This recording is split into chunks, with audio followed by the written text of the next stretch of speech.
C'est la consternation chez de nombreux parents d'élèves d'écoles primaires de la Couronne-Nord. Tous les parents prennent pour acquis que le service de garde le midi, ça fait partie du service de base de l'école. Le Centre de service scolaire des Mille-Îles augmente ses tarifs dès septembre et change le ratio pour la surveillance du midi. Ce sera désormais un adulte pour 20 enfants plutôt qu'un adulte pour 45 enfants. Le hic, le centre doit donc embaucher 300 personnes supplémentaires à 6 mois de la prochaine rentrée scolaire en pleine pénurie de personnel.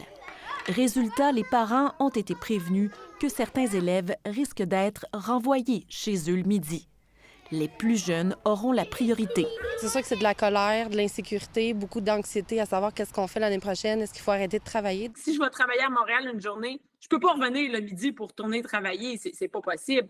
Le Centre de service scolaire assure que le nouveau ratio sera plus attractif pour permettre l'embauche d'employés et qu'il en va de la sécurité des enfants.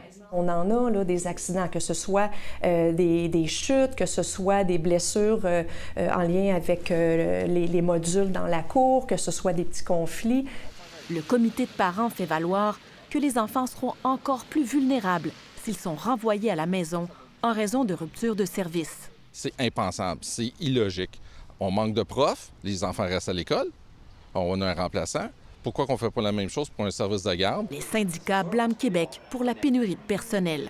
Est-ce qu'on peut être surpris de ça?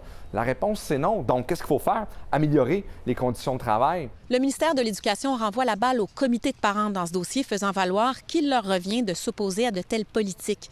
Mais les parents, appuyés par la Fédération de comités de parents du Québec, soutiennent qu'ils n'ont jamais eu une information claire et transparente. Le Centre de service scolaire assure que tout s'est déroulé dans les règles de l'art. Ici, Julie Marceau, Radio-Canada, de Montagne.